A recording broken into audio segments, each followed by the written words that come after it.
Morning, ladies and gentlemen. Welcome to Desert Lakes Golf Course once again for the tip of the week. Thanks for tuning in again. Today I'm going to talk to you a little bit about ball flight laws.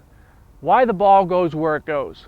If you start to understand that or can get at least a general concept of why the ball goes where it goes, it's going to help you improve. You're going to be able to figure some things out when you're on the golf course, figure them out by yourself. You don't have to have the old pro there all the time to correct everything.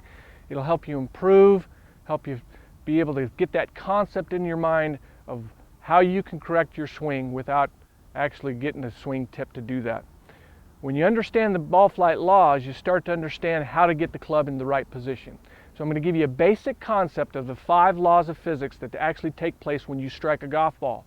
Now understand this is a basic concept. It takes some time of actually experimenting with this and understanding why the ball is going where it goes, because if one law is too far off, if you've done something too extreme with that particular law, then it may kind of make those other laws a little bit harder to read. So law number 1 is solidness of contact. Where you hit the ball on the club face creates the mass behind the ball. That's the same reason why the drivers you see now are those high MOI, high moment of inertia. That means that there's more mass behind the ball. Those clubs are built so big that the sweet spot is huge, so that if you hit it out on the toe, it's still much like hitting it in the center of the club. So that's solidness of contact. Number 1, that is the single most important law of all the laws too, because it greatly affects the other 4. The second one is speed.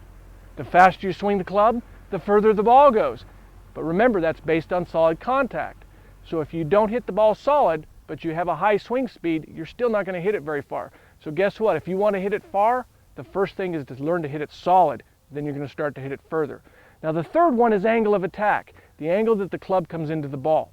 Law of physics says that when you bounce a ball on the ground, it's going to come off at the reflective angle of where it went in. So if it goes in at this angle, it's going to come off at the reverse angle. Now this is all relative to the loft of the club. A 9-iron obviously is going to go higher than a 3-iron. But if you swing a 9-iron steep into the ball, it's going to go higher than if you swing a 9-iron shallow into the ball. Now there is a point there with angle of attack that if you get too steep, much like on a billiard table, if I'm trying to hit a cue ball here, it's hard to hit it solid, so it goes back to affecting that law number 1, solidness of contact. You have to have it in an area where you can hit it solid. So that's law number 3, is the angle of attack. If you want to hit it high, you have to come into the ball at a higher angle or a steeper angle. Law number 4, I can't count. Law number 4 is your path, and that's the general direction that the club is traveling when it hits the ball.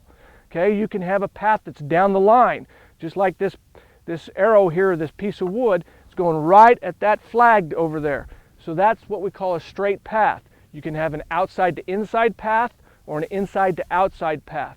Wherever the path is traveling, wherever that club is traveling is on its path, is going to be the initial direction of the ball. So if you hit a ball and it starts out to the left and slices back to the right, that means that your path was going from outside to inside. Vice versa, if you hit it out to the right and it comes back to the left, it was going from inside to outside. And I shouldn't say going back to the left or the right, because that's actually the 5th law, which is your club face angle. You have a square club face, you have an open club face, and you have a closed club face. If it's square and your path is square, the ball is going to start straight and fly straight. If you have an open club face and your path is straight, you're going to start the ball straight and the ball will fade or cut off to the right for a right-handed golfer. If it's closed and your path is straight, it's going to start straight and the ball is going to curve to the left or hook to the left for the right-handed golfer. So those are the 5 laws of physics: solidness of contact, speed, angle of attack, the path, the direction the club is traveling, and the club face angle. If you experiment a little bit with that and try to understand how they affect it, remember, solidness of contact is the single most important of those 5 laws.